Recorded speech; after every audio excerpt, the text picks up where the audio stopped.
नमस्कार भागवान भाइयों, यदि आपने हमारे YouTube चैनल को अभी तक सब्सक्राइब नहीं किया है तो प्लीज़ हमारे YouTube चैनल को सब्सक्राइब करें। भागवान भाइयों, यदि आपके मन में किसी भी तरह के कोई भी प्रश्न है तो आप कमेंट बॉक्स में लिख सकते हैं।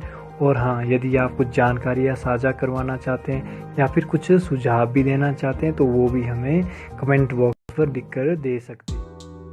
तो भागवान भाइयों, आज की इस वीडियो में हम कैल्शियम के बारे में कुछ महत्वपूर्ण जानकारियां आप लोगों के मध्य साझा करने जा रहे हैं। इस वीडियो में हम कैल्शियम की भूमिका के साथ ही साथ कैल्शियम की कमी से होने वाले रोग तथा रेशों की भी विस्तार पूर्वक चर्चा करेंगे। और साथ ही साथ भागवान भाइयों, वीडियो के अंत तक हम कैल्शियम के टाइमिंग व इसके सोर्स की भी विस्तार पूर्वक चर्चा करेंगे। कैल्शियम एक सेकेंडरी न्यूट्रिएंट्स होता है भागवान भाइयों, जो पौधों की हेल्दी ग्रोथ के लिए आवश्यक होता है। यह NPK की तरह प्राइमरी न्यूट्रिएंट्स नहीं होता है, परंतु फिर भी इसकी कमी के परिणाम स्वरूप पौधों में डेफिशिएंसीज आ जाती है, क्योंकि यह भी बोरोन की तरह सेल वॉल के विकास में महत्वपूर्ण भूमिका अदा करता है। इससे शूट टिप, रूट टिप या फिर कह सकते हैं नए पत्तों का विकास होता है। पोस्ट हार्वेस्टिंग में तो कैल्शियम और भी अधिक महत्वपूर्ण भूमिका अदा करता है। कैल्शियम सेल वॉल को एक साथ बनाए रखता है, जिसके परिणाम स्वरूप सेल का उचित विकास हो पाता है। अगर प्लांट में कैल्शियम की कमी हो जाती है तो फलों की क्वांटिटी और क्वालिटी दोनों प्रभावित हो जाती है, दोनों में कमी आ जाती है। तो भागवान भाइयों, कैल्शियम की कमी से भी बोरोन की डेफिशिएंसी की तरह भी डेफिशिएंसी जिसको कहते हैं उसकी तरह ही पिटर पिट स्पॉट, कॉर्क पिट जैसी महत्वपूर्ण समस्या पनपने लगती है। भागवान भाई, बोरोन से संबंधित और अधिक जानकारी हासिल करने के लिए ऊपर दिए गए आई बटन पर क्लिक करके वीडियो के माध्यम से विस्तृत जानकारी हासिल कर सकते हैं। तो भागवान भाइयों, इसके साथ ही साथ आप नीचे दिए गए डिस्क्रिप्शन के लिंक के माध्यम से भी हमारे फेसबुक का जो पेज है उससे जुड़ सकते हैं और अप टू डेट इन्फॉर्मेशन वहां से भी हासिल कर सकते हैं।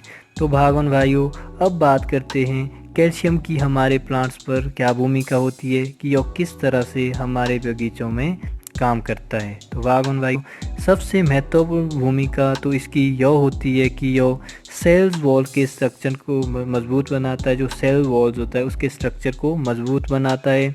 दूसरे, एंजाइम व हार्मोन्स को भी यह कंट्रोल करता है। जितनी भी एंजाइम हो या फिर हार्मोन से संबंधित प्रक्रियाएं होती है, प्रोसेसेस होते हैं, उनको यह कंट्रोल करता है। तीसरे, यह फल की क्वालिटी को भी बढ़िया बनाता है। और साथ ही साथ यह फल के सॉफ्ट होने में भी देरी करता है। फल जल्दी से सॉफ्ट नहीं होता है, जिसके परिणाम स्वरूप इसके भंडारण की शक्ति भी बढ़ जाती है।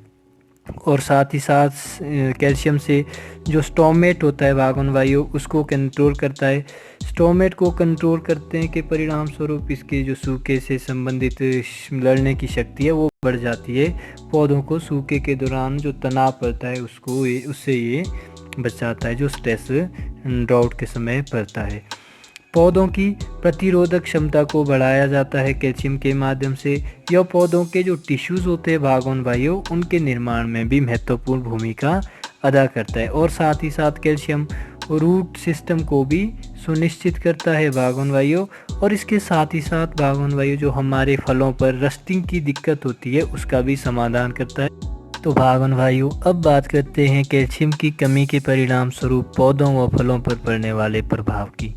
इसकी कमी से जो पहला प्रभाव देखने को मिलता है वो होता है बिटर स्पॉट की, जो हमारी क्रॉप पे होता है। तो भागवान भाइयों, इसकी कमी से फलों पर कड़वे गड्ढे पड़ जाते हैं। अगर फलों पर कड़वे गड्ढे हैं, बिटर स्पॉट है, तो समझ लेना कि हमारे जो प्लांट्स है उसमें कैल्शियम की मात्रा कम है।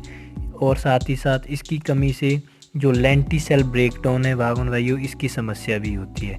यह विकार फल की स्किन पर उस समय देखने को मिलता है जब फलों की पैकिंग अमूमन हो चुकी होती है।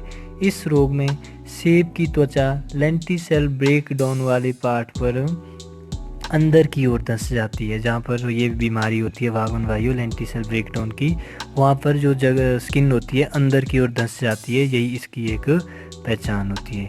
भागोन भाइयों, इससे संबंधित भी हम आप लोगों के मध्य एक नई वीडियो लेकर शीघ्र ही उपस्थित होंगे।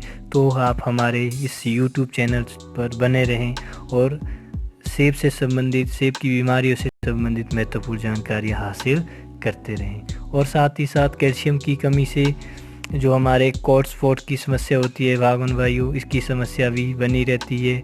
और साथ ही साथ जड़ों का उचित विकास भी नहीं हो पाता है हमारे प्लांट्स में कैल्शियम की कमी के परिणाम स्वरूप। अगर कैल्शियम की कमी होती है तो जड़ों का उचित विकास नहीं हो पाता है, जिसके परिणाम स्वरूप वेजिटेशन प्रभावित हो जाता है। और कैल्शियम की कमी से हमारे भागों में फलों पर रस्टिंग की भी शिकायत होती है भागोन भाइयों। जो हमारे अगला वीडियो होगा वो रस्टिंग से संबंधित ही होगा, तो जुड़े रहें। रस्टिंग से संबंधित भी हम आप लोगों के मध्य कुछ महत्वपूर्ण जानकारियाँ साझा करेंगे और इसका छिड़काव के साथ साथ इसके रोकथाम की भी विस्तार पूर्वक चर्चा करेंगे। भागोन भाइयों, अब बात करते हैं कैल्शियम के स्रोत की कि कैल्शियम को हमें किन किन स्रोतों से मिलता है। तो सबसे महत्वपूर्ण सोर्स जो हमारे कैल्शियम का होता है वो होता है हाइड्रेटेड जो चूना होता है। इसमें कैल्शियम की मात्रा लगभग 40% रहती है। और कैल्शियम नाइट्रेट में कैल्शियम की मात्रा लगभग 19% रहती है भागोन भाइयों। और जो कैल्स्टिक चूना होता है इसमें लगभग 32% कैल्शियम रहता है। जिप्सम में कैल्शियम की मात्रा कहें तो इसमें 22% रहती है।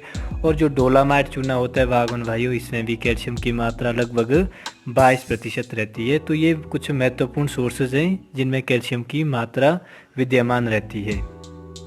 तो भागोन भाइयों, अब बात करते हैं इसके रेशो की कि कैल्शियम का जब भी छिड़काव करते हैं तो इसका रेशो क्या रहता है। भागोन भाइयों, कोई भी न्यूट्रिएंट जब हम अप्लाई करते हैं प्लांट्स पर तो वो दो तरह के फॉर्म में इसको लेता है। एक होता है हमारा सॉइल के माध्यम से, दूसरा होता है फॉलियर स्प्रे के माध्यम से, यानी कि डायरेक्ट पत्तियों की माध्यम से। भागोन भाइयों, जब भी किसी भी न्यूट्रिएंट्स का हम अप्लाई करते हैं तो ज़्यादा इफ़ेक्टिव होता है कि हम सॉइल के माध्यम से दें, लेकिन उससे भी ज़्यादा इफ़ेक्टिव होता है फॉलियर स्प्रे के माध्यम से। 8 गुना ज़्यादा तेज़ गति से फॉलियर स्प्रे के माध्यम से ही पौधा अपने अंदर लेता है। 8 गुना ज़्यादा इफ़ेक्टिव होता है अगर हम फॉलियर स्प्रे करते हैं किसी न्यूट्रिएंट्स का। तो भागोन भाइयों, फॉलियर स्प्रे का एक यहाँ पर नकारात्मक प्रभाव भी पड़ता है हमारे प्लांट्स पर। अगर इसका ज़्यादा यूज़ करते हैं तो हमारे जो पत्तियाँ सूख जाती हैं, पत्तियों को डैमेज करता है। जो सेंसिटिव पार्ट्स होते हैं उनको डैमेज करने की भी संभावना रहती है किसी भी तरह के फॉलियर न्यूट्रिएंट्स के माध्यम से। तो भागोन भाइयों, बात करते हैं छिड़काव की कि किस तरह से हमने इसका रेशो बनाना है। तो सबसे पहले भागोन भाइयों को विशेष बात यहाँ पर ध्यान रखती है, 2 तरह के फॉर्म में ये कैल्शियम हमें प्राप्त होता है। एक होता है कैल्शियम क्लोराइड और दूसरा होता है कैल्शियम नाइट्रेट। जब भी भागोन भाई कैल्शियम क्लोराइड का छिड़काव करना चाहते हैं तो इसमें ध्यान रखना है, इसमें लगभग 29% कैल्शियम होता है। तो कैल्शियम नाइट्रेट की तुलना में इसकी मात्रा थोड़ी कम रहती है। लगभग 400 से 600 ग्राम हमने कैल्शियम क्लोराइड को लेना होता है और 200 लीटर के पानी में घोल बनाकर छिड़काव करना होता है। अगर भागोन भाई यहाँ पर कैल्शियम नाइट्रेट का छिड़काव करना चाहते हैं तो कैल्शियम नाइट्रेट में जो कैल्शियम की मात्रा रहती है भागोन भाई, वो लगभग इसमें 19% कैल्शियम नाइट्रेट रहता है। और इसका छिड़काव जब करते हैं तो इसका रेशो जो रहता है भागोन भाइयों, 200 से 800 ग्राम हम यहाँ पर कैल्शियम रख सकते हैं प्रति 200 लीटर पानी में मिलाकर इसका छिड़काव कर सकते हैं। तो भागोन भाइयों, इसके समय की बात करें कि इसका स्टेज क्या है, किस स्टेज पर इसका छिड़काव किया जाए, तो इसका भी हम यहाँ पे जिक्र करते हैं। जब भी फ्रूट की सेटिंग होती है भागोन भाई, फ्रूट सेटिंग के लिए इसका सबसे पहला छिड़काव इसका करना होता है ग्रीन टिप पर, या फिर जैसे ही फ्रूट की सेटिंग होती है फ्रूट सेटिंग के लिए हम इसका छिड़काव कर सकते हैं। और उसके लगभग 30 से 40 दिन के अंतराल के पश्चात इसका दूसरा छिड़काव भी भागोन भाइयों के द्वारा किया जा सकता है। तो भागोन भाइयों, ये थी कुछ महत्वपूर्ण जानकारियाँ जो हमने आप लोगों के मध्य साझा करने की कोशिश की, जिसमें हमने कैल्शियम से संबंधित होने वाली डेफिशिएंसीज या फिर कैल्शियम से होने वाले बीमारियों के बारे में विस्तार पूर्वक चर्चा करी और उसके समाधान के साथ साथ छिड़काव की विधियों की भी विस्तार पूर्वक चर्चा की। तो भागवन भाइयों, शीघ्र ही हम आप लोगों के मध्य कुछ और ज्ञानवर्धक वीडियो लेकर उपस्थित होंगे। तब तक भागवन भाई हमारे इस YouTube चैनल के साथ बने रहें। वीडियो को अंत तक देखने के लिए आप सभी भागवन भाइयों का तहे दिल से आभार। धन्यवाद।